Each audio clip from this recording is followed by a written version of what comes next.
going to go over everything to do with Ulikita. That means going over the telescope drop locations, where to turn in your Vodkin pieces, where to do your Ators boots quest once you achieve your embers, what's the mechanics for each of the different grind zones, where are the different grind zones located, what's the gear requirement for the grind zones, knowledge to gain for like the arm for Highlands.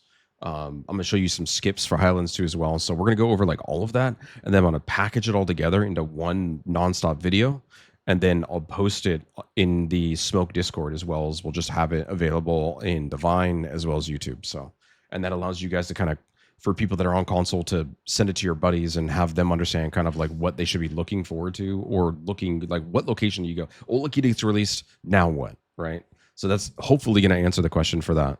Now, so what we're going to wind up doing is we're going to start with, let's do like the quest stuff first, so we can get that all out of the way, and then we'll go to the grind zone locations after. So we're going to do, first off, I'm going to stop by I'm not going to use the well for anything. We're going to travel by horse for everything, all right? How's the population on console? It's active enough to be able to know to we're in siege every single day, but of course, right, like, best way for me to explain it is it's whatever you would expect on PC, it's about 10 times like smaller. It's about 10 times smaller on that, right? But what we're going to wind up going over is I'm going to use my horse to travel everywhere, and then we're going to go to the locations needed for Ator's boots and where to exchange your current Vodkin pieces. So, for example, if you want to see on console, a lot of us console gamers already have a bunch of Vodkin pieces ready. So, like, this is my console account right now, right? So if I want it, like, when this gets released, I could bring over all of my extra Vodkin pieces, and I can start exchanging whatever I need for my telescope drops, right? I already have 2 compasses. I have 30 Vodkin pieces on console already, so I don't have to worry about that, right? So what do I do with those Vodkin pieces when Ulikita comes out? We're going to answer that right now, right? All right, so back onto the PC account. I'm a proud member of yeah. But if you guys have questions, like, seriously, ask them while we're doing this, okay? So first place you got to go to when you get your embers, all right? We're going to go into where you get your embers and where you get your flames from later on. But when you do get your embers and you do get your flames, which are pre-orderable, it's unlikely you'll be able to get them off the market on console for a long time. But the name of them starts with an R. There they are right there. Okay, so Embers of Resonance. They cap out, which they will be at max on console at 100 mil. There'll be thousands of pre-orders at 100 mil each. You can also pre-order the Flame, which is the same name as well, right? The Flame goes for 10 billion. Caps on console. It will be capped out. Max pre-orders for a long time, months and months. Now, hopefully, we get the updated version of Ulikita, which gives you increased drop rate to Embers, or Embers at all in different locations. So all locations in Ulikita now drop Embers. But we'll go over the drop tables once we go location. So, but yes, there's a Flame and there's an Embers individually. 100 Embers equal 1 Flame. Once you get that, you go to this node right here. So this node, if you zoom out a little bit, right? Tariff, Altanova, and then there's the node for Ator's boots. What's up, Yama? Welcome in. We're going over Ulikita right now for all the because this is coming to console soon. So we're just going to package deal the whole region into like one video and then post it for us, so we can refer to it later on. But I'm going to travel over there right now. The node manager there has a quest that says like acquiring Ator's boots or something. He'll give it to you, and then you give him C10 Ergons or C10 Muskins and the Flame, and he'll exchange that for, if you have Muskins, he'll give you the green variation of Ator's boots, which is evasion, and if you have Ergons, he'll give you the DR version, and those are exchangeable later on too as well, if you need to change them. But that could be the later problem. But this dude right here, so you heard he has a quest ready for me. So Barkala, Barkala's got the Ator's boots quest for me, and here they are. So you pick. Oh, he does the exchange also. Look at these. This is just the exchange option. So once you have your boots, you can exchange with the same thing as gloves in Land of Wonder and Light, but your Sun Fragments and your Crystallized Despair. Yep, looks like the exact same dude swaps them, and he makes them for you. So this is your go-to guy once you have your boots. Okay, so Ator's boots are good. Now what we're going to wind up doing is we're going to go show where to exchange the vodka pieces. Like I said, we're going to condense all the quest stuff out of the way, and then we'll do all the grind zone stuff later. But you go to so if you have vodka, so on console, you saw that I had unidentified and identified vodka pieces. Now the wiki says that you have to have identified vodka pieces to turn it into the telescope piece. I'm not going to test it. I'm just going to go identify them. We're going to go to the fissure node, ancient fissure node. But if you guys want to test it with unidentified, go for it. But we're just going to go identify them. So ancient fissure node, you go there and you ID the 3 vodka pieces you got, and then we're going to run back to Ulikita and exchange them. And what I wind up doing is the telescope comes into 3 different pieces, and one of the pieces can be made through vodka pieces. So that's why I'm referring to that right now. There's 3 different pieces for the telescope, but one of them you guys potentially could already have, right? So this is the Tungrad Ruins piece. This right here is the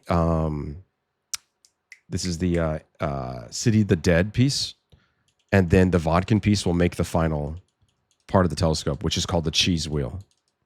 That's the piece that drops rarely from everywhere. But we'll pull up the actual drop tables.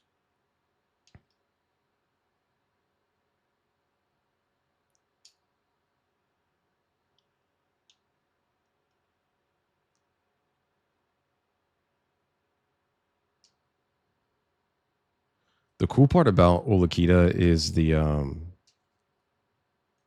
it solves a bunch of our issues, right? It'll solve our BMC problem. It'll solve our right now, like a lot of locations aren't, except for like what, Trolls. Trolls is pretty much the only location, and Olins to an extent as well. Olins is kind of heavy carried by Kafirs as Kafir prices go down, right?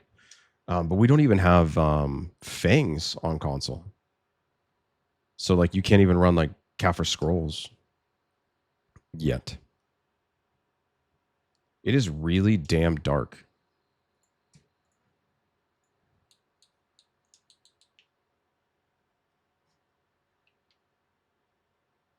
We do have Fangs now? Okay, my bad.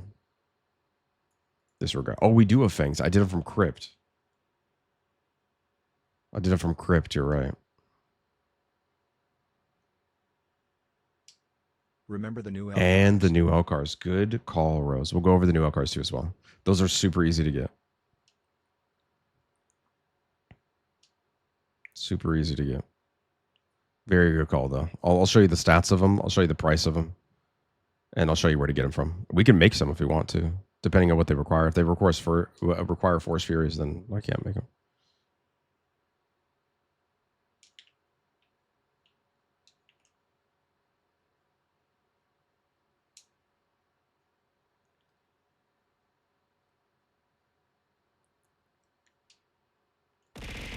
Hey, what's up, Zeus? Welcome. How are you? Don't give me that look. Oh, he's all the way up there. What a fucking jackass.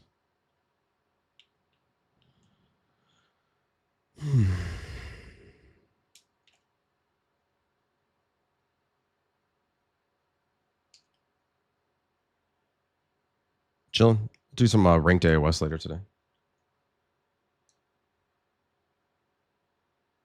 You need 50 BMC. Yeah, BMCs you'll see later on. They're completely, the problem is solved. I'll show you. What am I doing? Stop it. You should go to the exchange option for this guy. Once he's done yapping, Jesus, I'm just going to reset the conversation. All right, here we go. So I have 3 Vodkins on me right now. I already know they're Vodkins because I saw them when it popped up when I was grinding. So I'm going to go ahead and just take them now. I'm going to exchange all of them. And the Vodkin piece is just it looks like a key with a shield, is what it looks like to me. These are just extra telescope pieces. You don't need them. All right, now we're going to go take these Vodkin pieces over back to Ulikita. Now, I've actually never exchanged the Vodkins before, so this will be something new for me too as well. But it's in the mercenary camp, apparently. I'm not using the wells or anything because console doesn't have the well. So we're going to do it same way you would do it on console. Yeah, we can't use horse skills in most safe zones. There are a few throughout the map. But if you guys don't know on console, Um, if you're in a safe zone, you cannot run on a horse. But like I said, when I'm making this right now, this is pre next gen console. So next gen console could change everything, right? We don't know. So future me will figure that out. But right now, me, no, we can't run in safe zone. But the goal for this is we're going to go to every single grind zone. I'm going to show you the mechanic to every grind zone. I'll show you how much damage they do to me in every grind zone. And then I'll give you just basic suggestions of kind of like the direction or the order that you would go in, especially if Highlands on release is just so packed to the point where it just feels inefficient.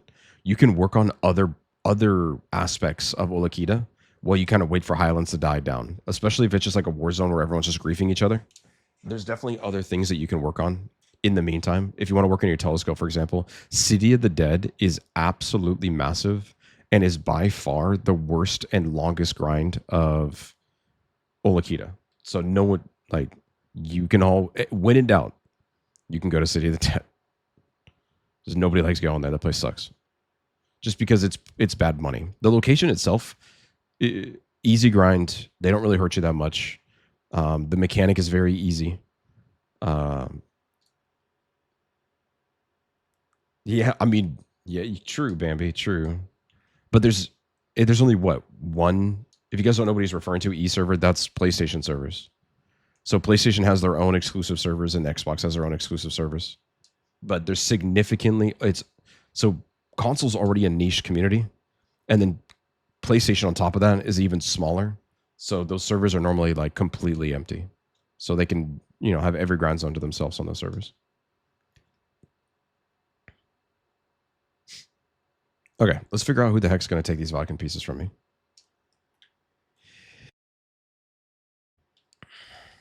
Who? Here they are. That's the cheese wheel. That's the icon for the cheese wheel. So once again, we're showing the map. So we have Tariff. We have Altanova. Straight down from Altanova, we have the mercenary camp. There's no Marnie Rums. Nope. Okay, so this is the cheese wheel guy right here. I'm not Ula Bobble. Nailed it. He has a quest, telescope piece. Take the quest, exchange the parts for him, hand over the vodka pieces one by one, apparently. And then you get the cheese wheel from him. There you go. So for the telescope, you need topaz and you need diamonds. So here's all the pieces. This will be my second telescope. I'll just put it together right now so we can see it. I think diamond goes up top. There you go. Nope, this will be my second. So this is the full telescope. So I'll go over these pieces. I'll put them together once we go through the grind zones, so you guys can actually see a visual representation of kind of what's going on, and then we'll put it together. That would make more sense before we just get rid of the pieces, because you won't be able to see them. You're going to get duplicate pieces. Most locations, I think all that I can think of, drop their respective piece and the cheese wheel. So as you're grinding, you're going to get duplicates, kind of similar to when you're grinding Histria. That's why I have so many Tungrad pieces already. You just keep getting these. I have 5 of these in total. 4, because I made one telescope already. All right. So we'll just keep that in inventory for now while we go grind. Once we go to the different locations, then we'll put it together. What I'm going to do is we'll save the most important one for last. Highlands is the most important one because that's the place that's going to give you the most amount of important early game, early Ulikita material. It gives you the most embers. It gives you the most fragments. You're going to get straight drop kabuas from there. You can get straight drop flames. You can get a whole bunch. So we'll go over that too as well. But let's start with City of the Dead since it's so close by. City of the Dead actually extends this entire location. So it actually goes up. I'll just ping it. So there's the node manager here, but it extends all the way north across the bridge and then downwards and then back again. City of the Dead is basically this entire square. It's massive. It's absolutely huge. And you can kill a ton of mobs in a very short amount of time. So you will need that much space. So we're going to head over to City of Dead now. City of the Dead makes you the least amount of money of all locations. It's like 800 mil to 11 or 1.1 bill an hour, depending on the market. Prices for everything. We'll pull up the what you can get from here. But this is the place that most people get stuck at. So this is the upper Sakraya of the Rich Merch Ring. This is the Olin's piece of the Rich Merch Ring in a way, right? This is the Elton piece. This is Pilaku, right? This is the very difficult final piece that you would need for your telescope. So it drops Spectre's energies. You'll notice that they drop them pretty much everywhere. Spectre's energies will turn into a vendor item. So you'll get like 100 of them from just grinding for the next like month or two. And then you sell them all to a vendor because you're going to have so many Spectre's energies, you're not going to know what to do with them. It drops a ton of weapon stones. It drops this fragment is used to make the visionary Elkar. So the new Elkar, it drops the pieces required for that, but it doesn't drop it as frequently as Tungrad Ruins. Tungrad Ruins just shits them out. We'll go over there later on. So if you're trying to speed run your Elkars as quickly as possible, you won't do it here. You'll do it at Tungrad Ruins. It drops a ton of BMCs. I'll show you later on the locations that are better for BMCs. Tungrad Ruins, once again, is number one for BMCs, but it does drop BMCs. It drops the cheese wheel, the third piece for the telescope. Telescope, but incredibly infrequently. So it's normally not the bottleneck. You'll wind up getting the cheese wheel from DSR or Tungrad Ruins before you wind up getting the telescope piece that's directly from City of the Dead. So this City of the Dead piece comes from here, but you can also get it from Dark Seekers. Most people get it from Dark Seekers nowadays because they're just grinding Dark Seekers because it's great money.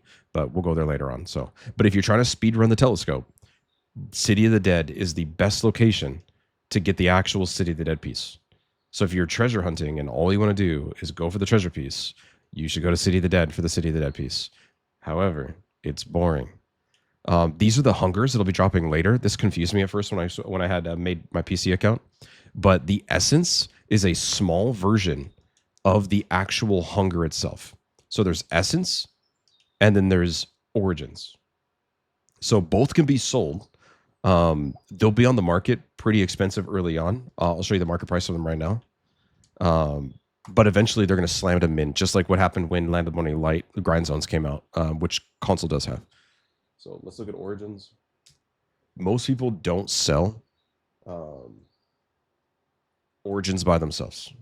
So I'll show you what they do. Not origins, essence.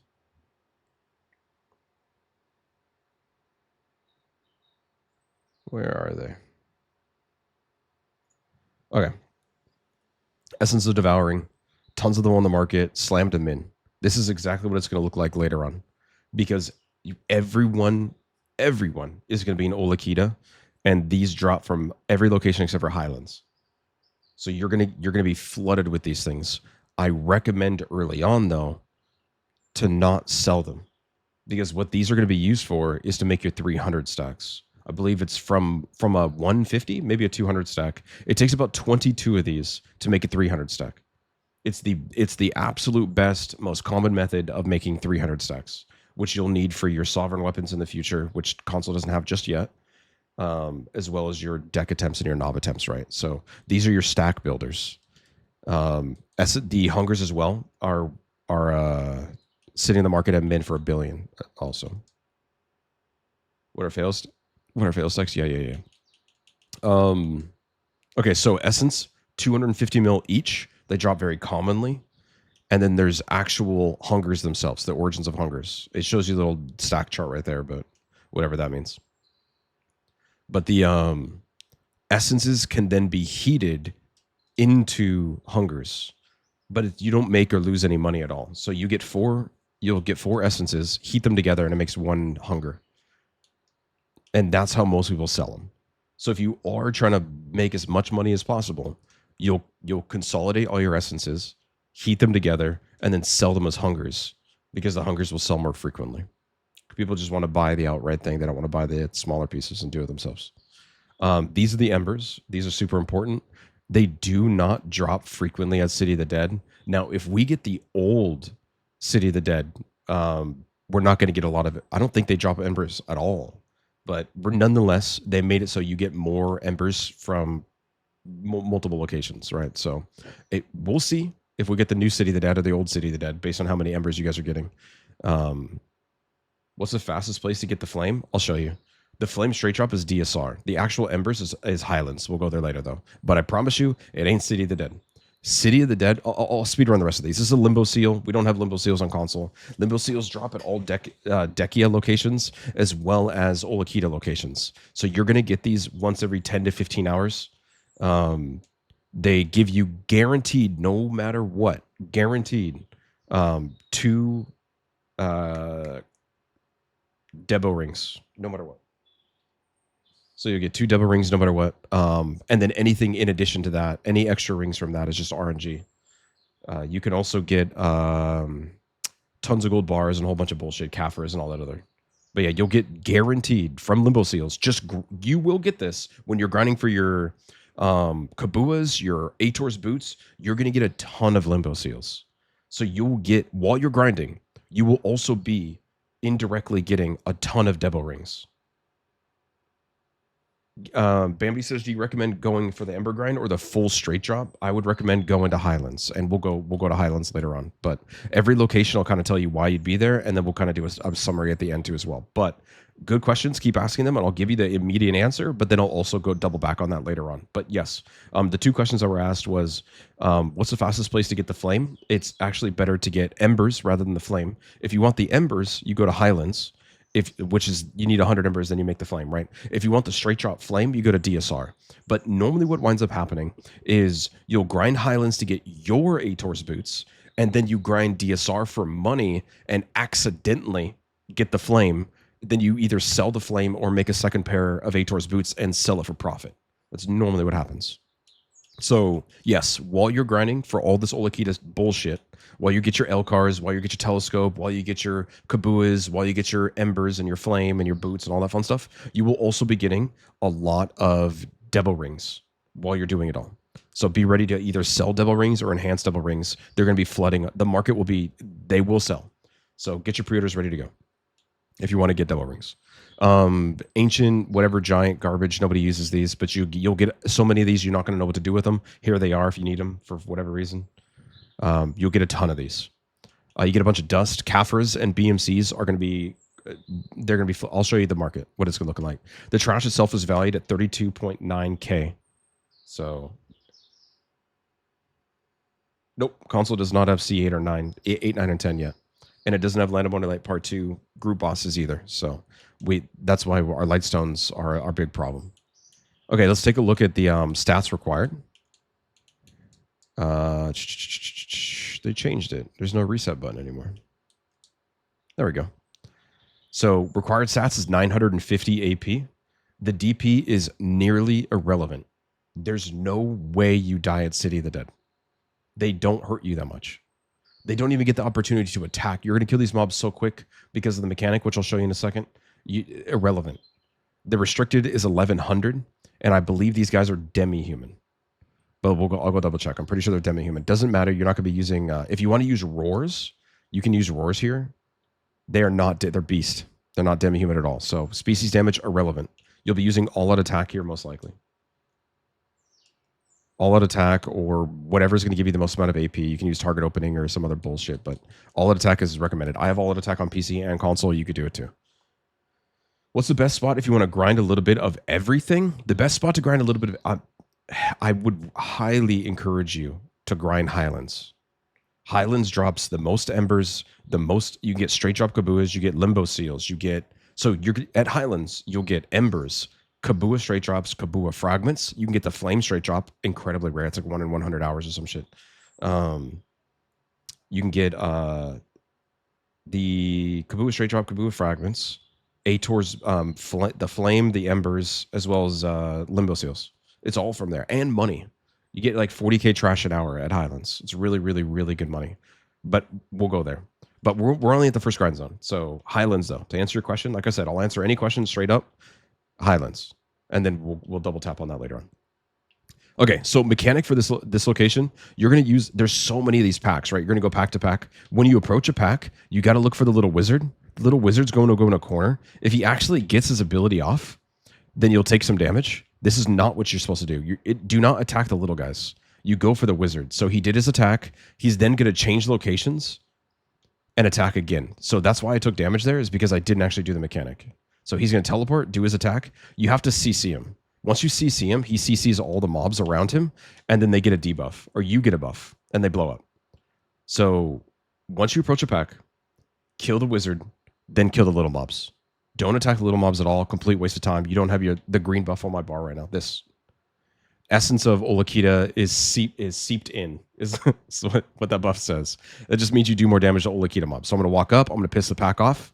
Wait for the wizard to teleport. CC the wizard. Once he gets CC'd, you get the buff. The mobs get CC'd, and you blow them up. That's all you do over and over and over again. Now, there's a event here we might get lucky and see. What spawns a horse? A dude on the back of a horse. And if you just stay there as the horse spawns mobs, and you get a bunch of money. That's literally it.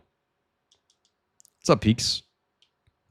Right now, what we're doing is we're going. Ulikita is a new grind zone for console. It's being released in 2 weeks ish.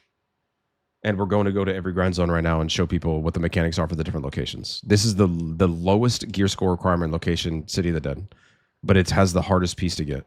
So go for after he initially teleports, go CC him. He CCs his friends, kill the pack of mobs. Got another. I told you, Spectre's energy is very, very common. What I'm trying to do is I'm going to kill like maybe 3 more packs and see if the horse spawns and we can see the event. If not, not a big deal. A horseman will spawn and you just do damage to the horseman and kill the guys that's spawning. What's the spot called again? No problem. This spot's called City of the Dead. City of the Dead. Now, something that's going to, you'll see later on at Tungrad Ruins is at the bottom, you'll see how long I'm buffed for, 15 seconds with the green buff. That's all the extra damage I do. It's very generous at City of the Dead. It is not as generous at Tungrad Ruins. So if you're under geared at Tungrad Ruins, you're going to struggle to kill the mobs before the buff runs out. You will not do that. City of the Dead, you will not have that issue. So go to a pack, piss the mob pack off, wait for the guy to teleport, CC the guy, and then kill his friends. And you just do that on repeat. Super easy. We'll do one more pack, and then we're going to the next spot. Nope. Nope, nope, nope. Tungrad Ruins is not the best spot for the flame. Highlands is the best spot for embers, and DSR is the best spot for the flame drop. Okay. We mentioned earlier BMCs too as well are pretty much irrelevant at this point. You'll get as many as you want. I know right now on console, if you guys want to see, I got to get away because these mobs will kill me. If I just... Oh, you guys want to see how much damage they do to me if I just AFK? Let's see. They'll kick my ass if I'm just sitting here. But as you can see, like when you're doing the mechanic, they don't really have a lot of opportunity to hurt you. But if you stand, they're hurting me. If I just AFK, so don't AFK. So what's the gear score for Highlands? Like 390. 390 for 401. I'll show you the, it's very early. No problems. Very early. My current gear here, though, I have 354 AP, Kudum, and then 426 DP. This is way over geared for this location. But it gives you an idea for the DP. You guys, this is full silent armor. With Ators silent, you'll have this too as well. This is this is enough to grind every location here in Ulikita. And most people on console right now, I'm sure, probably have 3 out of 4 of their armors already done. Most people. So if you have 3 out of the 4 armors, you'll have no issue at all grinding at Tungrad Ruins, City of the Dead, or Highlands. However, Chrono Odyssey is a new BDO killer. No, I've seen that game already. It looks like a fun pastime activity. It's going to be a Diablo all over again. You guys are going to have fun. But Kabuas are the artifact you get from Ulikita. That's these guys right here.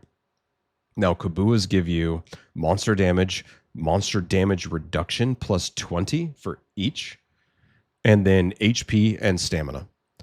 So the Kabuas themselves, the most important part about them is between both of them, they give you 40 monster DR.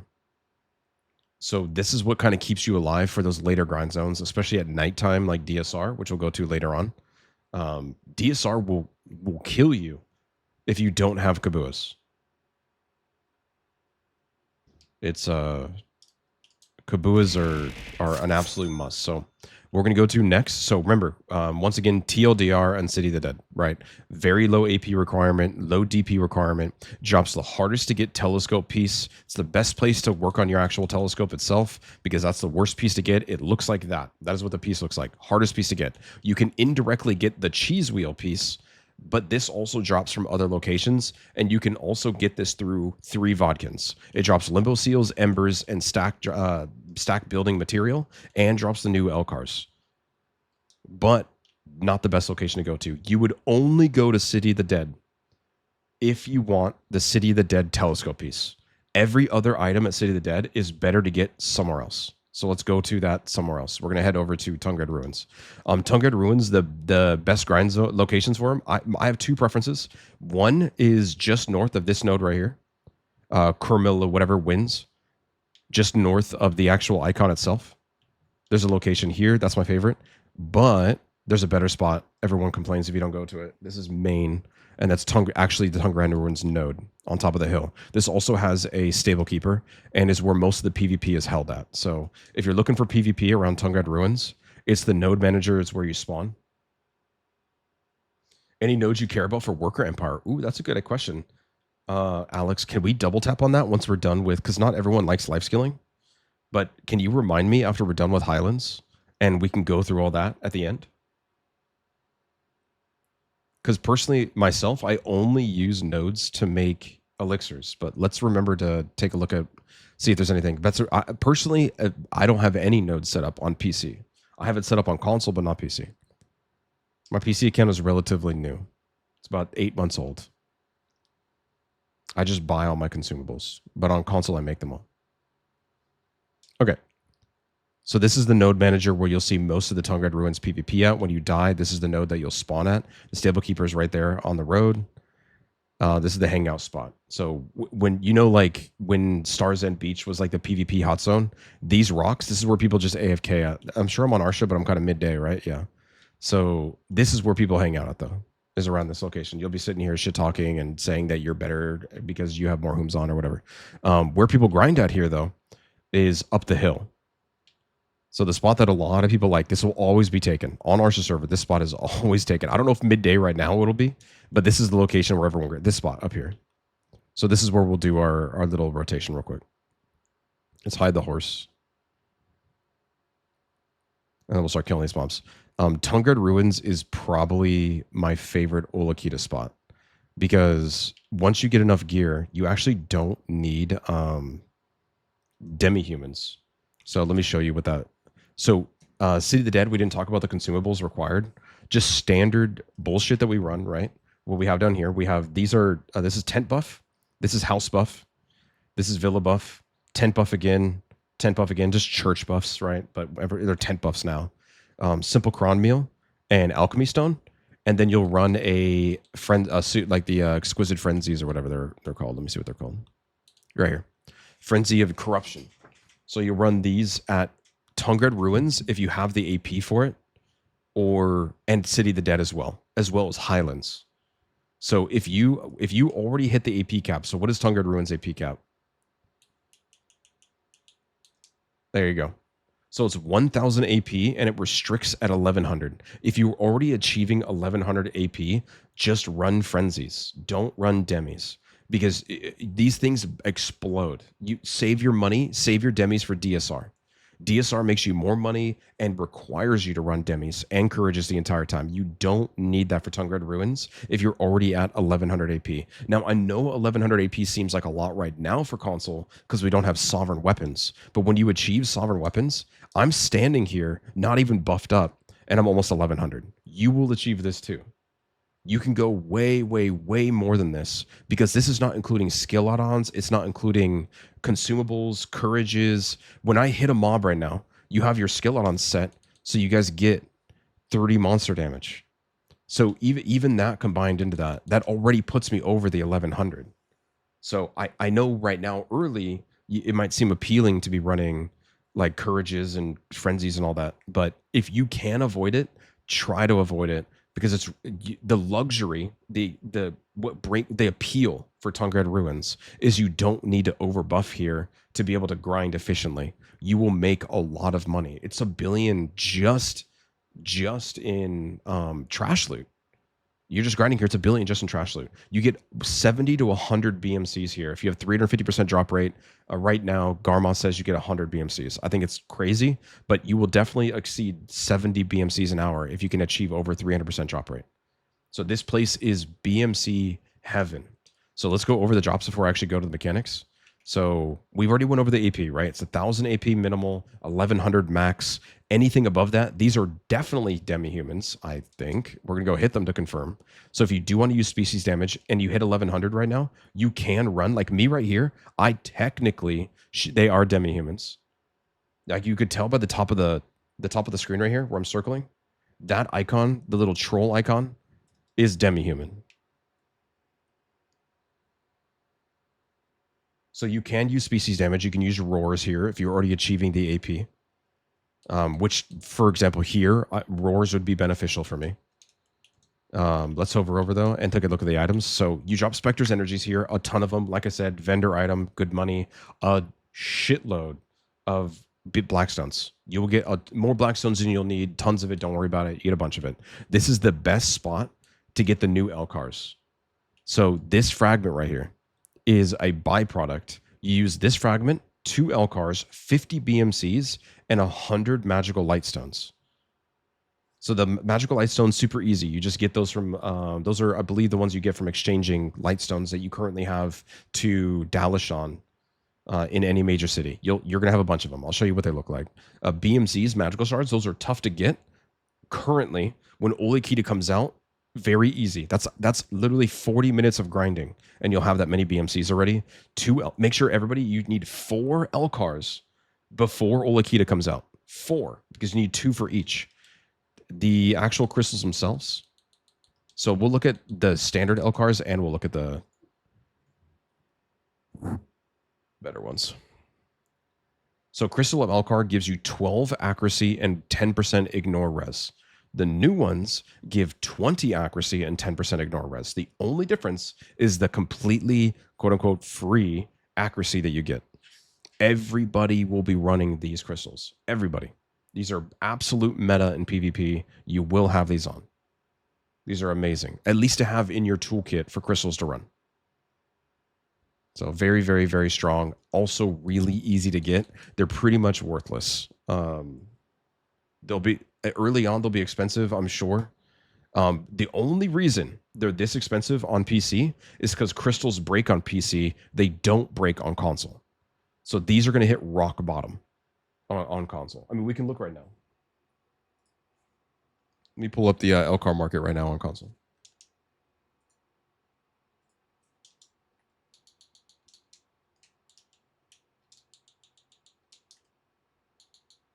You guys better get them. Who's the jerk that bought them all? Who's the jerk that bought them all? Quick! Pre-order some. Everyone right now, pre-order Elcars. Quick! Look at those little bastards. We all need 2 more. We all need 2 more. I don't have them. Quick! Quick! It's a temporary issue. They'll go away. The Elcar pre-orders will go away once the scare of are you going to get them or are you not going to get them is gone. Don't stress. Just put your pre-orders up. They'll come through. I promise. Not a big deal. Not a big deal. Worst comes to worst, we go back over to Kratuga and make more of them. But yeah, make sure you guys get 2 additional Elcars, all right?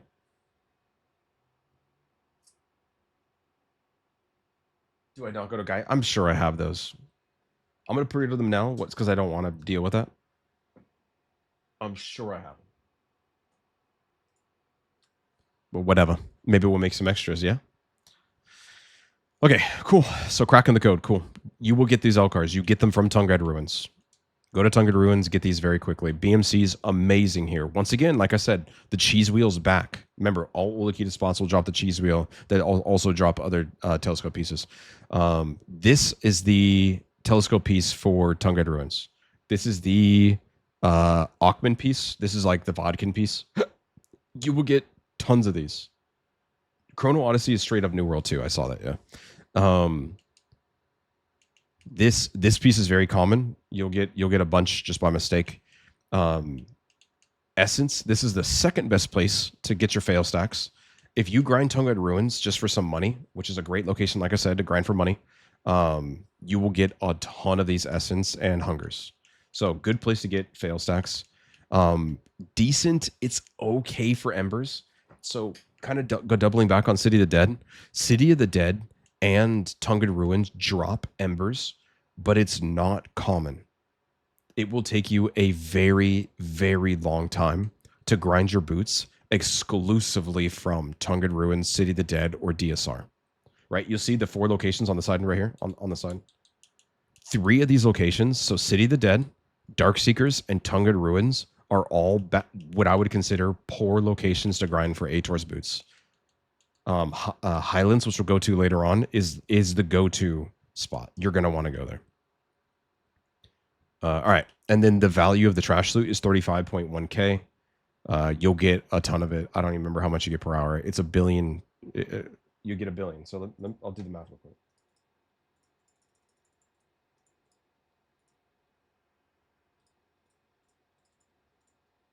Yeah, I mean, you probably could pull more than 28K. You only need to pull 28K to be able to hit a billion. So you're going to get a lot of money. We didn't talk about Agris yet. City of the Dead and Tungrad Ruins are horrible Agris locations. Really bad. Do not use Agris at City of the Dead or Tungrad Ruins. Darkseekers and Highlands are 2 of the best Agris places in the game.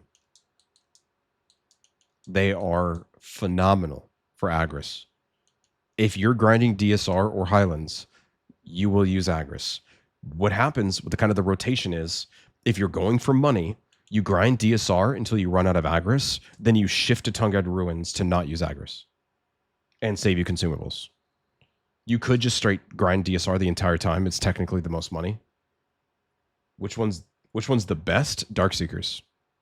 Darkseekers is the most money per hour, but it's the least efficient when it comes to getting your embers and your telescope pieces, and it's not good for the stuff that you initially need for Ulikita. It should be considered as like the luxury grind zone after you've completed everything else in Ulikita. So after you've gone to City of the Dead and got your telescope piece, after you've gone to Tungrad Ruins and got your telescope piece, after you've gone to Tungrad Ruins and gotten your L-cars, after you've gone to Tungrad Ruins and got all the BMCs you could ever need, after you go to Highlands and get your Ators boots completed, after you go to Highlands and get your Kabuas completed, then you just grind DSR until your fingers fall off. Forever. DSR is that's the retirement home for people that are done with Ulikita. Cool. So we're at Tungrad Ruins right now. I'm going to show you the mechanic for this. This is a very easy mechanic as well. I'm not going to buff for it, so they might be seem a little slow, but yeah, fuck it. We'll buff for it. We'll do frenzies. We'll just do frenzies and a courage. But okay, TLDR, Tungrad Ruins, 1000 AP, 1100 max, demi-human, so you can use species damage if you're already achieving the 1100. If you do not achieve 1100 AP, do not use demi-human damage. So don't use roars in your artifacts.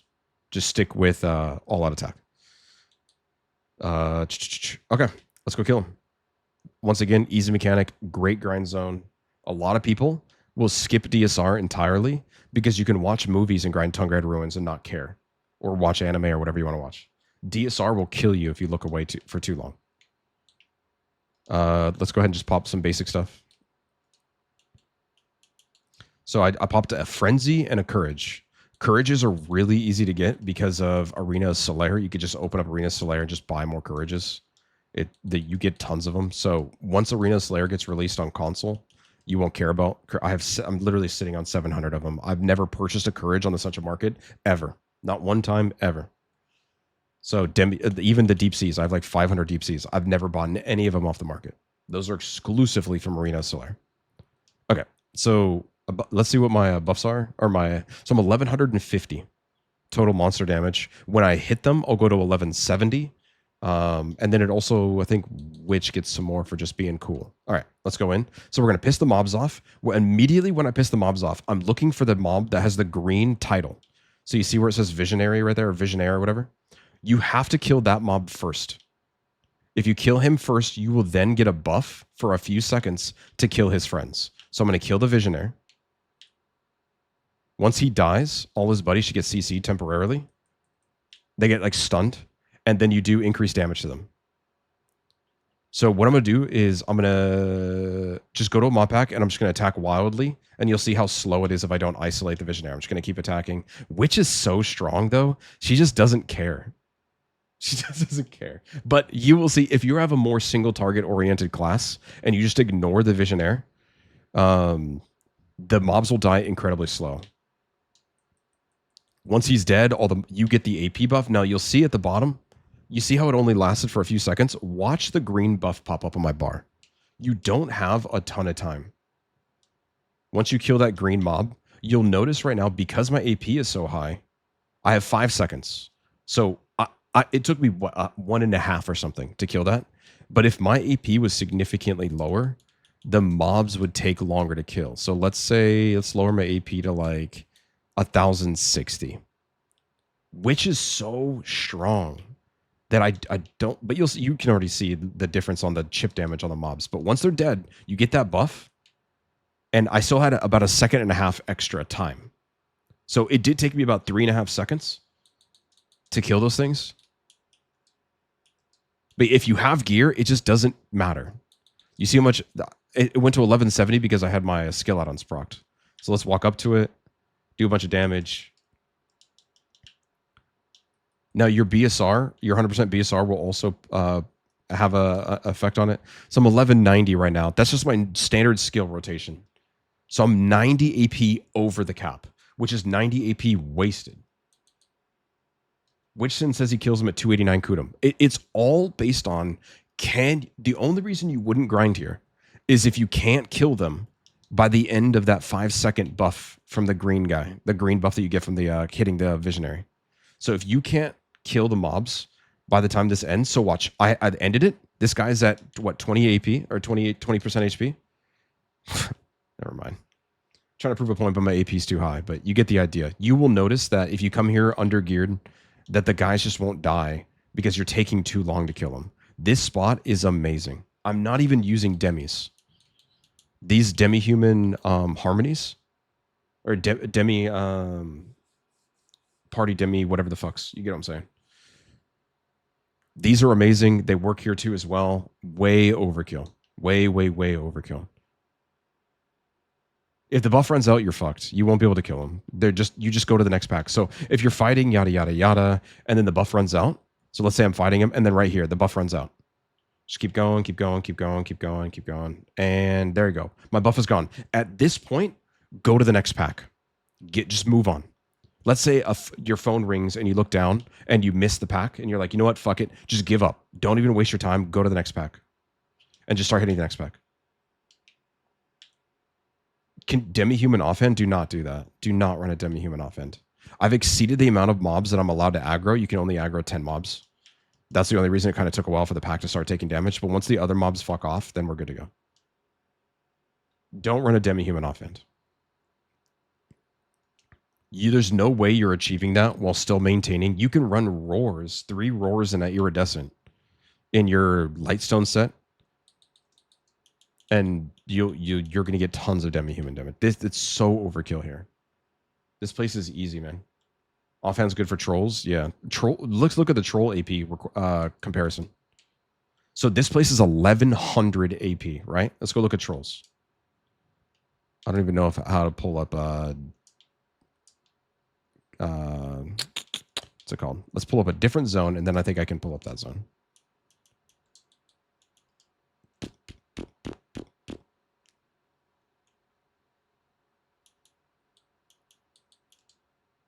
Quint is only 920 AP requirement.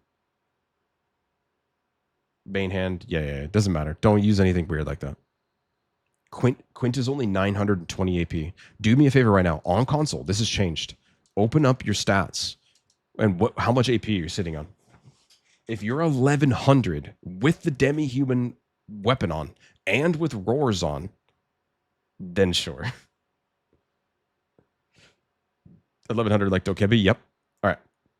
So you guys get the idea. Oh, and Tungrad Ruins does have an event. It's a bird. So Perturum spawns.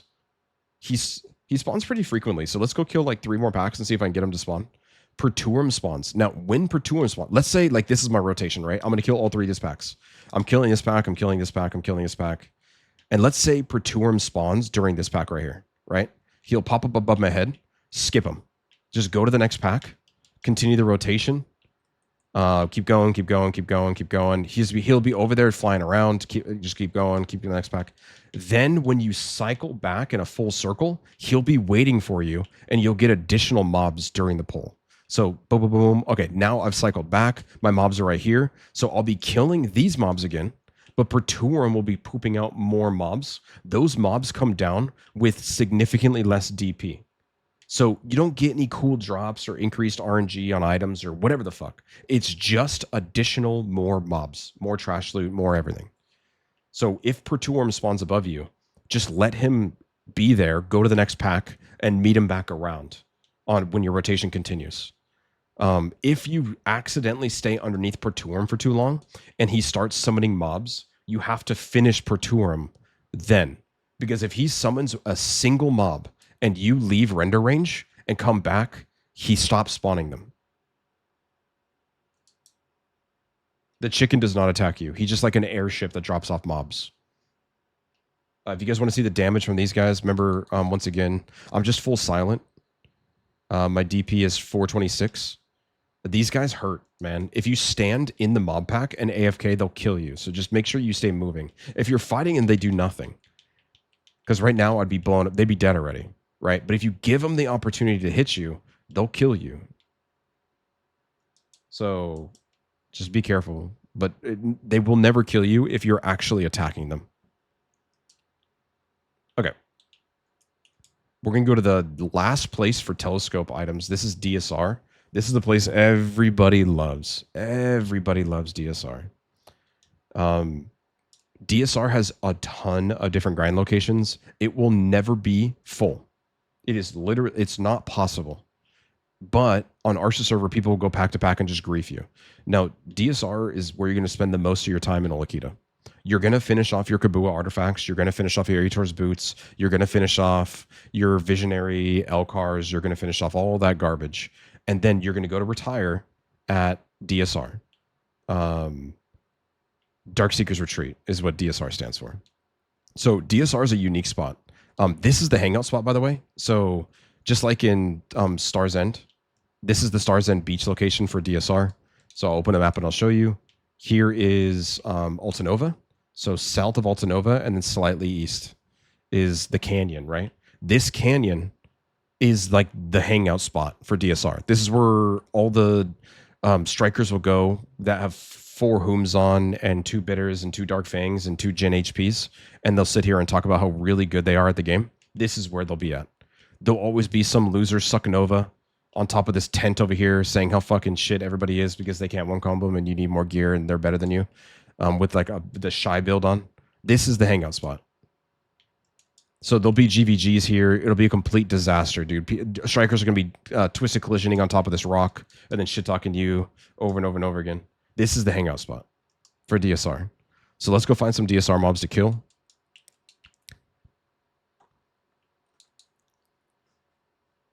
Perfect. Okay. So the DSR mobs, the giant red circle kind of indicates one location, right? So that's a group and then that's a group. This means nothing. That thing right there means nothing. It just hangs out. But these 2 packs are perfect. So unless you're ridiculously geared, I'm talking full deck, like you got like 1200 monster damage with you're good to go, right? You'll need 3 packs at the absolute end game level. Like if you're the fucking guy, you'll need 3 packs. Now you don't even have sovereigns on console yet. So once you get sovereigns, then we can start talking about 3 packs. As of now, you'll just need 2 packs. That's it. Now when you're killing these, most people agree that darkness crystals are not worth it. Most people, because of what happens after the mobs die, most people run um, corrupt here, because corrupt will increase your kill speed of the second phase. Phase 1 is kill big guy. Phase 2 is small guys spawn, and you'll see how difficult it is to get back attacks on the small guys because they swarm you.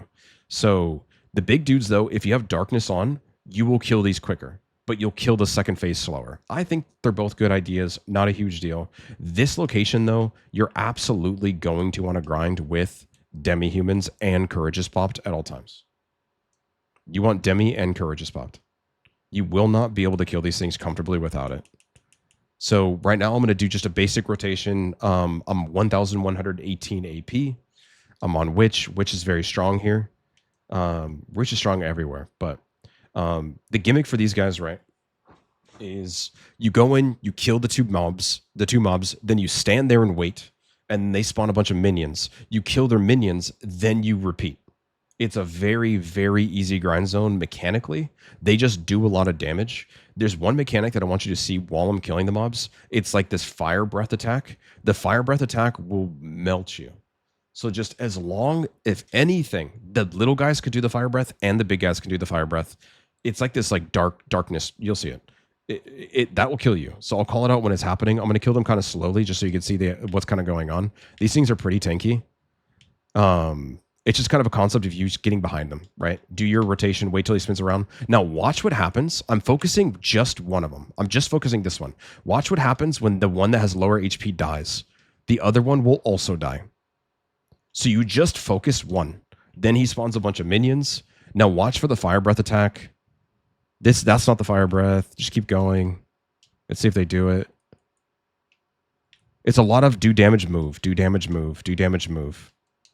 I'm looking for the actual breath. Doesn't look like any of these bozos are going to want to do it. So we're going to go to, that's it. Go to the next pack.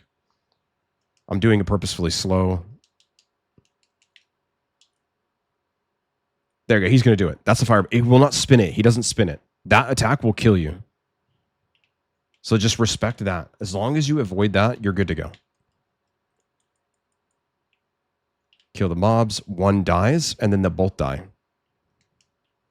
Keep killing the mobs. Mobs spawn. This is why corrupted crystals are better than darkness crystals, because you won't be able to maintain back attack against these guys.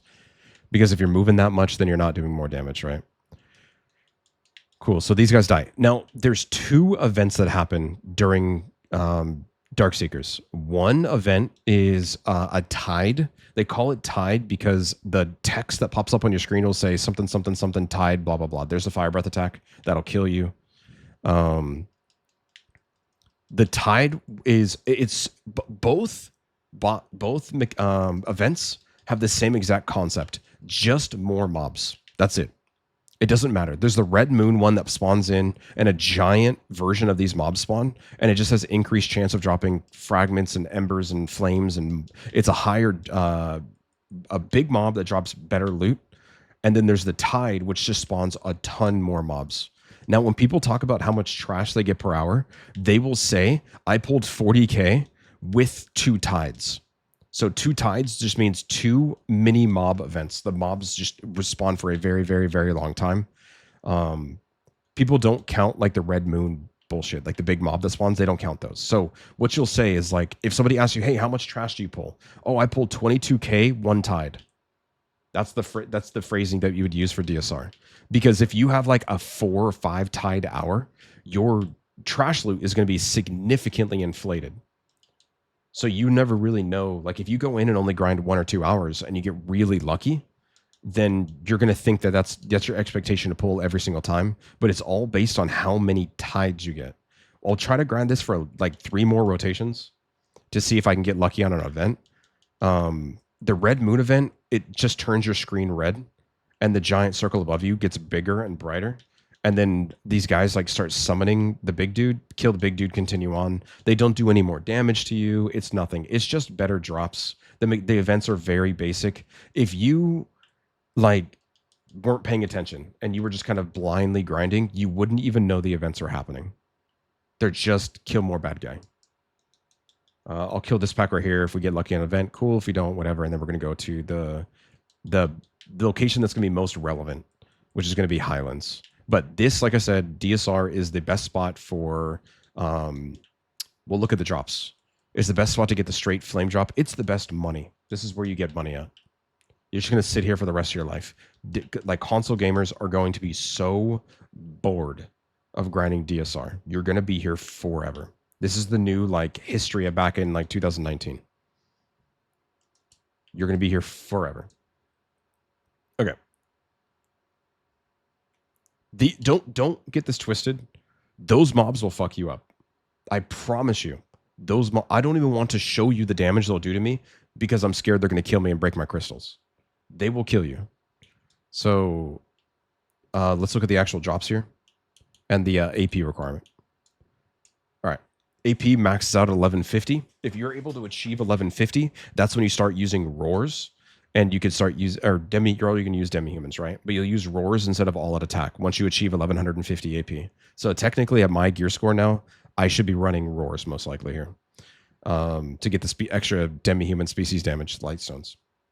Okay, what you can get here, you can get a Kabua straight drop. They actually drop pretty frequently, but it's not as quick as if you just went to Highlands and grinded out the fragments. I don't really know how many hours you have to go. I've got maybe 4 Kabua straight drops in like over 200 hours of DSR. So they're rare. A ton of weapon stones, good amount of BMCs, like 50 BMCs an hour. You get the cheese wheel here, but this is really cool, is you actually get the City of the Dead piece. So when I grinded for my first telescope, I went to City of the Dead and grinded my telescope piece there. But then I was at Darkseekers to try to progress my gear and got another City of the Dead piece from here. So it actually drops not only just the universal piece, the cheese wheel, the Vodkin piece, but the hardest piece to get to as well. So normally you would already get your Kabuas, you would already have your Ators boots, and you'd already have your telescope. Then you go to Darkseekers. Telescope is kind of a maybe. Then you go to Darkseekers, and you'll wind up getting your second telescope or your third telescope here, and you'll also get additional Kabuas to sell to other people, and you get flame straight drops. You can actually get the flame just outright. So as far as value goes, like straight just money, right? The trash is worth 45k, 45.5k. So it's the highest value trash in the area. Very aggro efficient. It will constantly drop Essence of Devouring and Hungers. So great fail stack location, decent BMCs, 50 so BMCs an hour, Kabua straight drops. The Kabua fragments and the embers are horrible here. Really, really, really bad. So if you're actually going for your Ators boots or actually going for your Kabuas, you should not be here.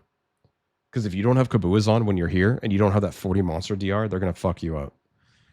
Tons of Limbo Seals here. Just money, money, money, money. You'll get Devil Rings here, Kabuas here, all that fun stuff. So Darkseekers is very, very good. Spending Agris in all or avoiding certain... Wait, King says spending Agris is all in all or avoid certain ones. Okay. I see what you're asking now. There's 4 locations in Ulikita. City of the Dead, terrible Agris. Darkseekers, very good Agris. Tungrad Ruins, terrible Agris. Highlands, very good. So the only locations you should be spending Agris at is Darkseekers and Highlands. So we're going to go to Highlands now because this place has the most quote unquote complex mechanic, but the location's super easy. Most people in BDO are already ready for Highlands right now, as is, ready to go. So we're going to head over there right now.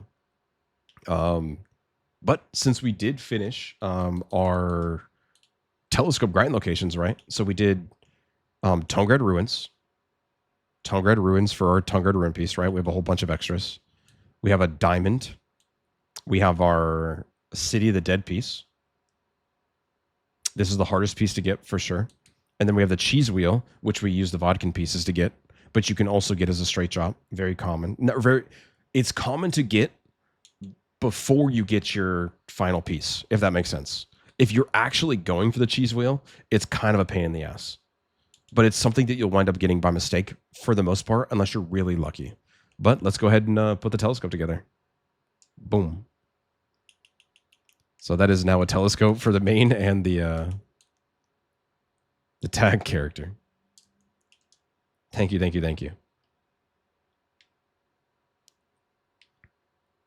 All right, let's head to Highlands. The telescope is pretty awesome. I'll show you the telescope working after we're done with all the grind zones and the nodes. Yeah, I'll show you how the telescope works. It's pretty badass.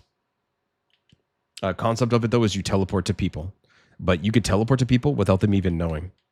All you have to do is know what server they're on.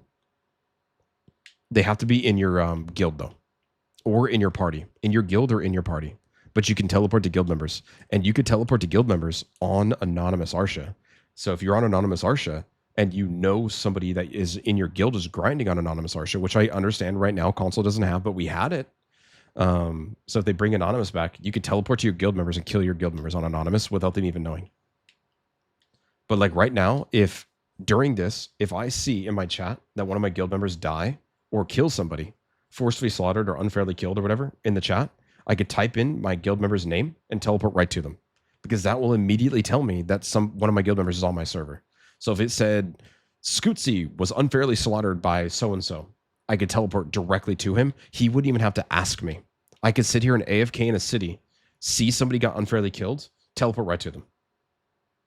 They don't have to click accept. When you click teleport to player, before you click yes, it'll tell you where they're at too.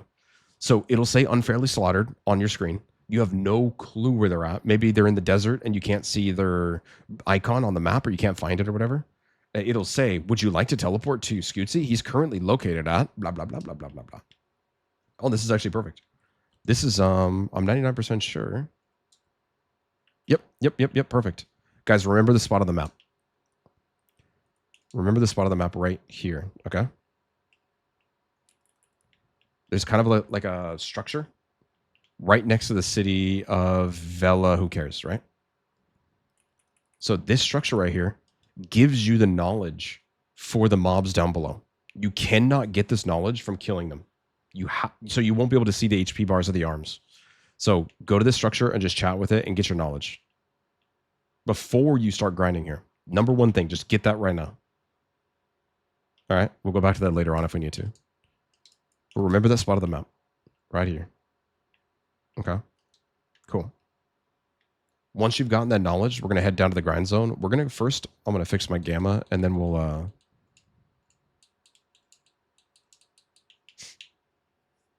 see how many different grind locations there are. This is a very small area, and I'll show you the spawn point for the node as well. You can see somebody's already here. So this is the node manager. This is where you would get your Kaffir quest at. I'm going to show you on the map. So if I clicked on Highlands and I wanted to fast travel to Highlands, this is where it would take me to. It takes you into the cave, right? So I'm in the cave. That is the northeast exit. I've never even been down there. I got to sneeze. Okay. So node manager will give you the quest. It has 3 different quests. The quests are for the mobs, for the actual robot, and the arm. So thank you. They give you Kafras. It's look at 25 just for that one.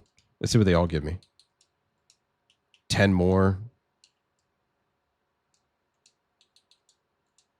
And 10 more. So you get 45 Kafras a day for doing your Highlands quest. This, I cannot stress enough. I know we talked about the other stuff first, but we saved the best for last. When I made my PC account last August, I was at Highlands forever. This is Gyphins. You will know on console. I know everybody right now. You love Gyphins. You love Gyphins. You love Gyphins. Forget that place. It's dead to me. Irrelevant. The best place for like in the middle 700 gear score is Highlands. If your friend asks, "Hey, I'm coming back to the game. I need to make some money," you'd be like, go to Highlands. Go to Highlands. Highlands or Hongland, really. Highlands or Hongland. This is where you'll be at. You will stay here until your fucking footprints from being here for so long. You'll have a trail leading from here to the node, here to the node. You'll be here forever. Let's actually see how many robots are available. I'm going to start at the beginning, and then we'll just count them real quick. So there's one here. There's one up on the hill above me. So that's 2. Okay, this is the beginning. So 1, 2.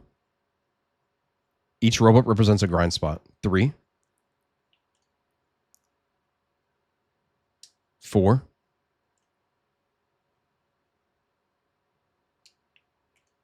5.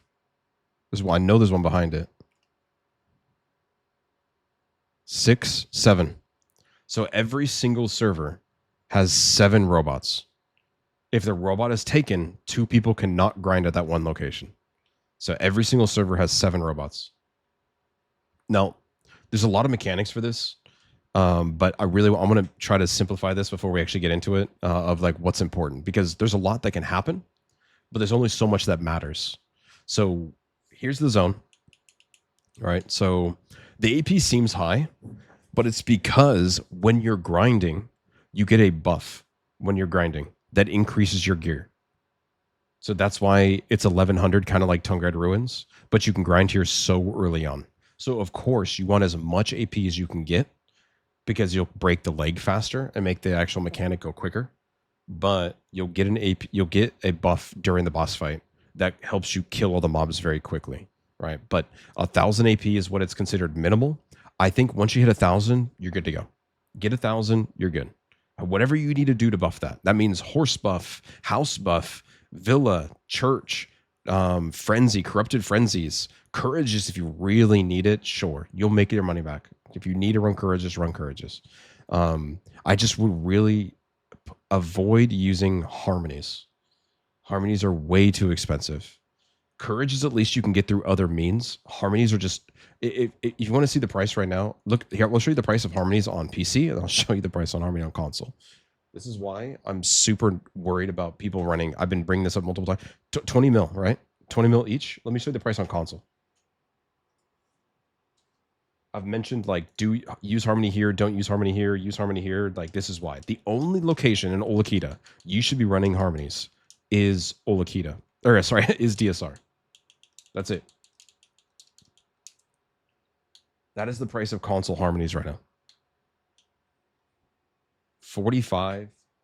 And there's only 600. I could drink 600 of those. So only use harmonies at DSR. How's the frenzies doing?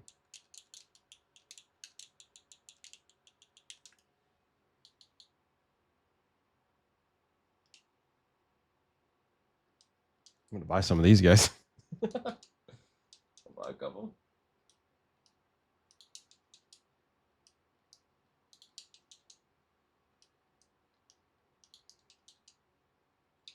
That should be good.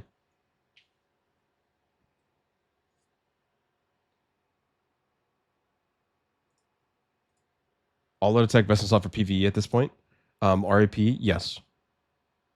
Yeah. You'll use all out attack at pretty much every single location, specifically because it's mathematically impossible for you to achieve the AP required for you to use species damage at the end game grind zones like DSR without sovereign. You need sovereign weapons. So especially on console, I use all out attack for every location on PC right now, even with my AP and where it's at, because it's just universally great. I don't want to keep ripping out lightstones.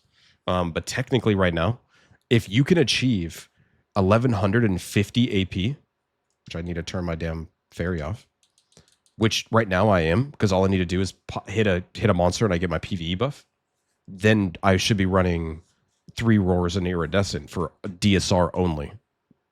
But for every location, all out attack is great. I would stick with it, especially when Ulikita gets released and you're still working on everything, because you're going to be jumping around to different mob packs, because demi-humans are for DSR and Tungrads, and then these are beasts, and City of the Dead is beasts, so like it doesn't matter there. So like instead of just rotating around, just all out attack, good to go. Stick with it. Good question though. Okay, cool. So now we're going to talk about Highlands. This place is like the bread and butter for early Ulikita. This is where it doesn't matter what gear score you are, you really should go here. You really, really should go here. The only reason you wouldn't be at Highlands on release is it's completely full on every single server at all 7 grind locations. And if it's full on all of those servers, which if you guys don't know, there's significantly less servers on console. If they're full, then go work on something else. You can work on Telescope, City of the Dead, shitty piece. You can do Tungrad Ruins for 100 BMCs an hour and work on Telescope piece there, and also get your L cars done. Or you can go right to, well, no. If you don't have Kabuas, you're gonna die. Don't go to DSR until your Kabuas are done. But you can go to Tungrad Ruins, which has multiple grind locations all over the place. This whole region, like all this whole everything here, this is all Tungrad Ruins. All these, I only showed you one grind spot, but they're scattered all over I think they even extend east. I think they're over here too. They're everywhere. Big location, just like DSR. DSR is all of this. It goes on and on and on and on and on. They're everywhere. So you're not going to run out of grind zones at Tungrad Ruins or DSR, but you can technically run out of grind zones at Highlands because there's only 7 locations. So Arsha servers, there's no chance. It's going to be a fucking shit show bloodbath, waste of fucking time. No morning rounds. No money, whatever. If you're going to grind with your guild, then sure. But forget about grinding by yourself. You need people to watch your back. Okay. Even then, it's gonna be a mess. Tauros, it's gonna be Tauros all over again. It's gonna anybody that's been. It's gonna be Honglin. It's gonna be. You guys know how it is on console. Okay. So Highlands though, why do you grind Highlands? One, it's aggress efficient. You're gonna make easily $1 billion more in just trash loot. It gives you BMCs, Kafras, a ton of each. But number one thing is it drops straight drop Kabuas, and it drops the most amount of embers for Ators boots and the most amount of Kabua fragments for Kabua artifacts. Out of every location in Ulikita, hands down, by far, double, triple, quadruple compared to some other locations. This is where you go to. How many embers an hour? I'll show you what Garma says. I'm going to guess right now, I'm visualizing 3.8 is what I'm going to say, but I'm going to pull up Garma for you right now.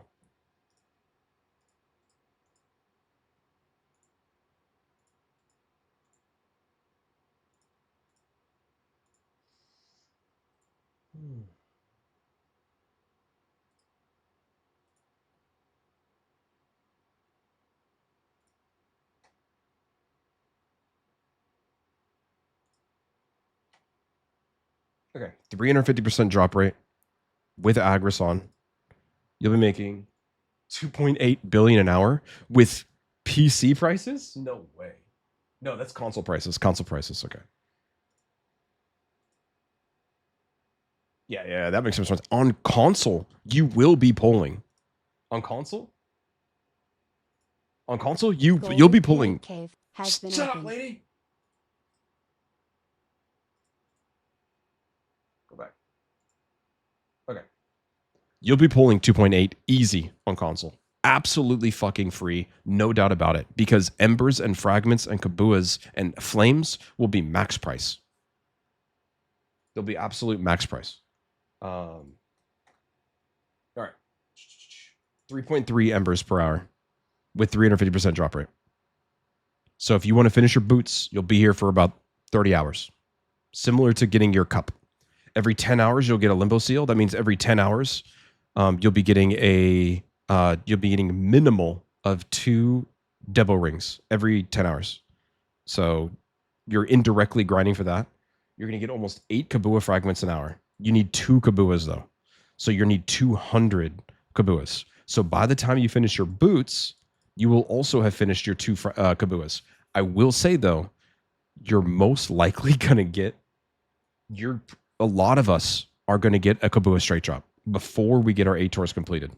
I know the percentage is low and yada, yada, yada, but I would say about 30-40% of us are going to get a Kabua straight drop before our boots are done. 54 BMCs an hour, tons of Kafras. 53k trash an hour is fucking ridiculous. You're not going to pull that. You're not going to pull 53k trash. Get the fuck out of here. What you're going to pull, your goal to hit at, because I've grinded Highlands more than I've grinded anywhere else, and DSR I've grinded more than anywhere else. These numbers might not mean much because we don't have sovereigns and stuff like that, so I'm not quite sure. Highlands though, you definitely will have more gear than I did when I grinded Highlands. You're as close to 40,000 trash per hour and that you can get at Highlands. As close to 40k, you're good to go. Anything above it, you're amazing. Anything below it, you can work on some stuff. But Oil rig until 800 gear score. Let's go. Okay. Bringing a rust shit in here. All right. But yes, 40K is really good at Highlands. 40K will give you like 2.5 billion an hour in max, because everything's gonna be selling for max. DSR. You're not gonna even want to grind there if you can't pull 20K. To be honest with you. If you're pulling sub 20K, you should not be a DSR. I know for PC elitists, you're gonna be like, oh wow, 20K. What are you gonna be blind to pull 20K? The nerds say that they get 40K plus. I say anything above 30K, and you're doing great. So DSR 30K an hour is amazing. I don't know what it's gonna feel like to grind DSR without a sovereign weapon. I have no fucking idea what that's gonna do. It's gonna be crazy. It's gonna be weird. So 20 to 30K is probably going to be what we're going to be looking at on console until sovereigns. 40K for the gamers once you have sovereign. All right. Let's go over the basic mechanics, okay? First off, this place, the idea is you attack the robot. A robot arm gets selected based on... so first, robot arm randomly gets chosen. One will glow red. The arm that attacks you, though, gets selected based on what arm you're closest to. So what I'm going to do right now is I'm just going to piss him off and dance around and explain what's going on while it's happening, all right? So I'm going to walk up to him. I'm going to hit him, and then one of his arms are going to turn red. At complete random, one of his arms will turn red.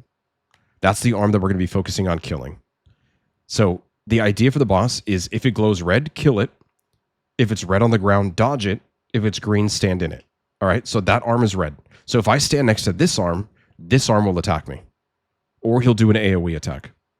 He did that, so that's fine. He did that arm attack, right? That arm attacked me because I was standing close to that arm. If I stand close to the arm in the back, this arm will attack me. This will all make sense in a second. Or he'll do an AoE attack, which is lame, which means it doesn't matter. There you go. He does this arm because I'm closer to this arm, right? Now, the reason why that's important is the arm that's attacking you becomes immortal.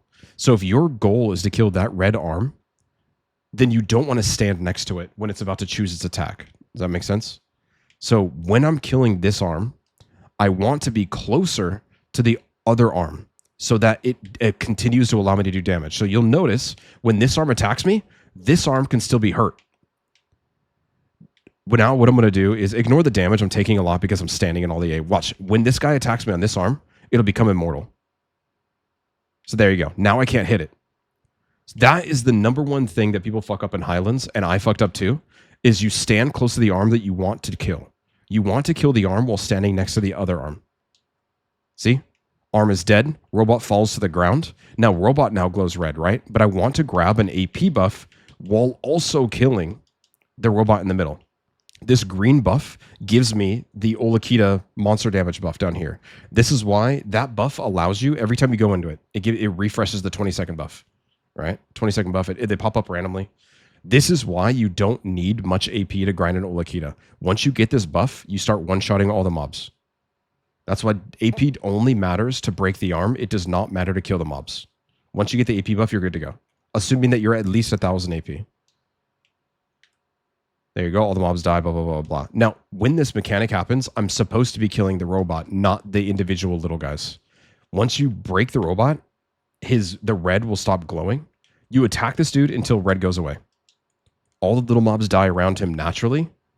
You don't need to focus them at all. They'll come to you. There you go. So power devices are critical levels. That means I've done enough damage to break the robot. So now don't need to attack him anymore, but he summons a big robot, and I need to go find the big robot. We'll do this all in one go in a second, but for now I'm just going to explaining it one by one. This big robot, the overcharged, whatever the fuck, is one of the dailies that you got to kill for the quests, as well as he drops the most amount of loot. He dropped 90 trash loot. Then I go, this right here, robot is dead. And then the additional robot, the overcharger, whatever the fuck, pops up. Once he's dead, all you do is kill robots around you. Kill as many of these little guys as you can, because this is where all your trash loot's going to come from. Right, so order of operations. Kill leg, kill center robot. Make sure you indirectly are killing center robot and grabbing an AP buff every 20 seconds. And then kill as many of the little robots as you can. It normally all kind of happens without you really trying. The little green circles will follow you around. The robot will come to you. You don't really think much about it. When the robot stands up, he's going to get upset and he's going to nerd rage and kill all of his friends. So now that he's standing up, I actually don't need to hit any more robots anymore. He will kill them all for me now. Just like at Honglu when Gumiho spawns, see that he kills all the robots. So when he stands up like that, I can just run around and pick up all the trash loot. I don't need to attack anymore at all. He'll do it all for me. And he goes, boom, kills all his friends. Pick up all the loot, just like Gumiho. Now, he only does that 2 or 3 times, and then he chooses a new leg. So this is the 3rd time right here, and then he should choose a new leg here pretty soon, and then repeat the process. This time, I'm going to do it quickly, though, okay? So he's going to choose a new leg. When the leg spawns, you immediately try to do as much damage as you can while not getting too close to it. You can go close to it once he's already chosen. So once that leg's been chosen, he did an AoE. So AoE means no matter what you do, the leg's going to be iframed anyway. Doesn't matter.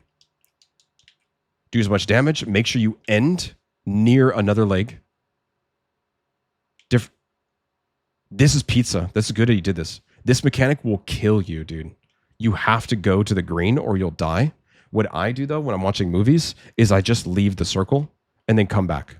You technically get a green buff. See right here, I have 20 seconds of the green buff. But it's not... I just leave the circle. Pizza mechanic will kill you. He's dead. Kill the robot in the middle. Do as much damage as I can. The green buffs will start spawning around me. I have 9 seconds left on the one that I have. I'll come move over towards it a little bit. Grab the 20-second buff. I got it again. Continue damaging the boss. Then the big robot will spawn. There you go. I did enough damage. Critical levels. Now I got to kind of move around a little bit until I find the overcharged robot. There he is right there. He's going to drop a bunch of loot. I have no loot scroll or anything like that, but he normally drops like 200 to 300, some bullshit. Bunch of trash loot. Continue now. Robot's dead and little robot's dead. I just AoE and wait until he gets back up, stands up, and repeat. I promise you, this thing is really quick. Now, the terminology, the phrasing that you'll use when you're killing these is you need to one phase the leg to get 40k trash an hour or more. So I'll show you what that kind of means, and I'll see if I could try to one phase it. Basically, you kill the leg during the first attack that he chooses to do. I normally grind this on Guardian, but you'll be grinding here for so long that you'll know the exact beginning, middle, and end of your combo needed to kill the leg. So there I got an ember. So you need 100 of those to get your Ators. This is where we're all going to be at in July. You'll try to save your E-buffs and your 100% for the leg. So you kill the leg even faster. I just burnt my 100, so whatever, but...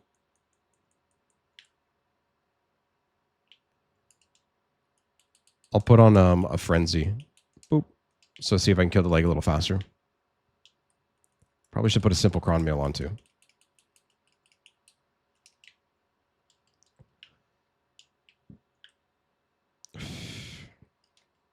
But I'll show you the leg and I'll explain the phasing. There is no event for Highlands. It's the same thing over and over and over again. You never need to go to a different robot. You just stand here the whole time. He's going to stand up soon and start killing all of his robot friends. There you go. So at this point, you can kind of finish up what's around you. And then he's just going to kill them all for you now. You don't have to worry about anything. I just sit here. And he's going to kill all the robots. You can keep attacking if you want to build BSR, but it's your whatever you want to do. Normally, I reply to DMs on Discord or watch my YouTube video when he's doing this. When you do this enough times, the robot will go into like this. He'll start counting. He'll do like 10%, 20%, 30%, whatever the fuck. I'll show you. And all it means is he's going to stay down longer. So there you go. The red's up. I need to make sure when he chooses his leg that I'm not standing next to that leg. So I'm good. He's doing an attack on. So this is one phasing. This leg should die before he chooses his next attack. That is a one-phased leg. It's very easy to do when you're very high gear score. But that means that he only did one attack on a different leg. That's a one-phase leg. That's 40k trash an hour. When you're here at low gear score, the leg you'll have to continuously dodge. So once you know that you have enough gear score to be able to one-phase the leg, you just dodge the first attack and then barrel stuff the red leg until it's dead. That kind of makes sense? It killed the big robot. Now I'm just doing damage and killing all of his friends, making sure that I maintain the green buff every 20 seconds. The circles kind of come to me. It should be only like one more time going down, and then he should do his It's like the Gumiho mechanic where he kills all his own robots, but he just does it for longer. It's cool that he showed the pizza mechanic too. Pizza. AOS is a thing. What are you talking about? Peaks? What you talking about? Ranked AOS doesn't open up for 2 more hours though.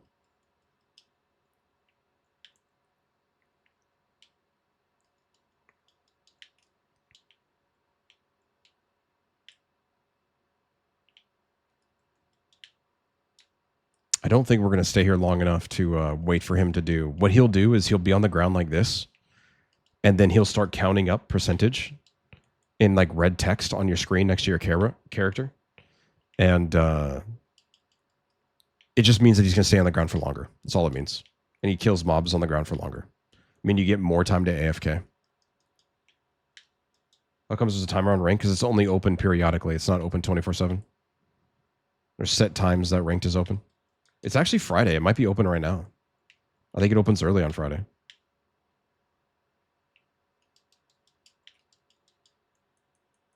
How long is the quest line for... Oh, Ulikita quest line? About the same length as Winter Region.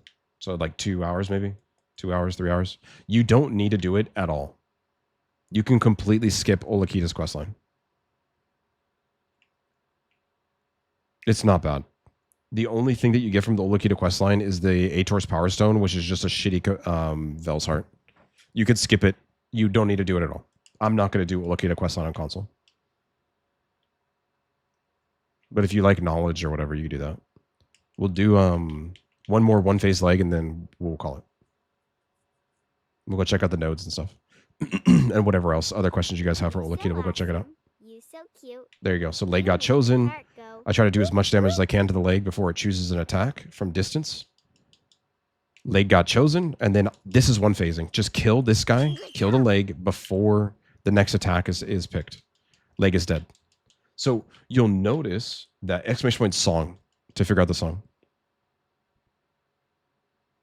Oh, I think I actually did it. There you go. Perfect. So you see right here, this is the mechanic that happens when you've downed the robot too many times.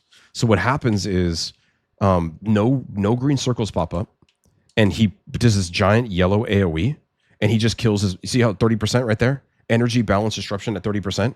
It'll count all the way up to 100, and you don't have to do anything for a while. He'll just kill all his mobs for a long time. What's up, Shays? There's a lot of downtime when grinding Highlands. Very relaxing grind spot. 60%. Still, he's going to keep going all the way to 100.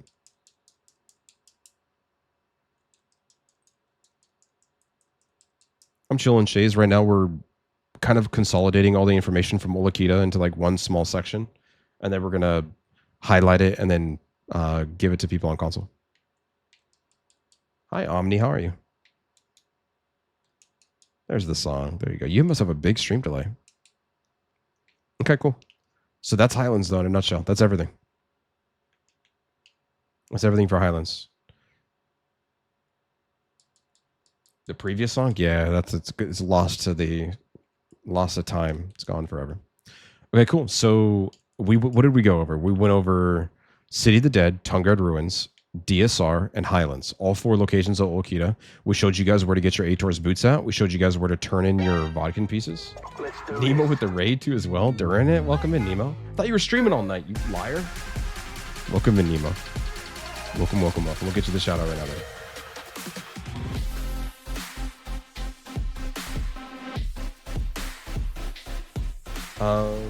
My man. Welcome in, Nemo. Welcome, welcome, welcome, you guys.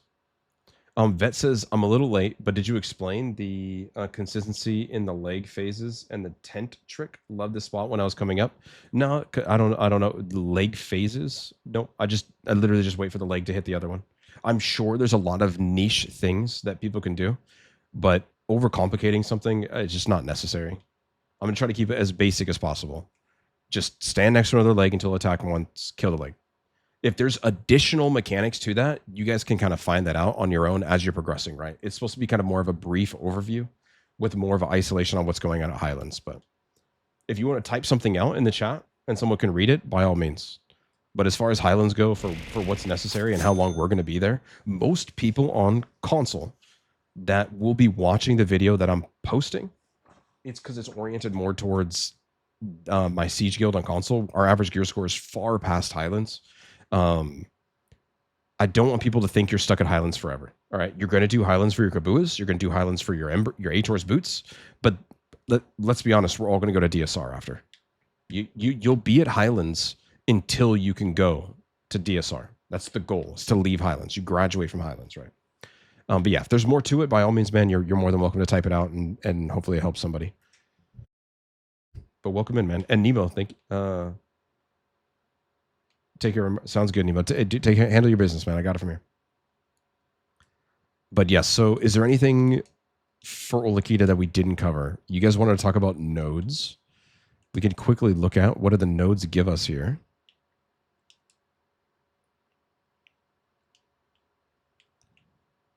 I'm going to be honest with you. It's not looking great.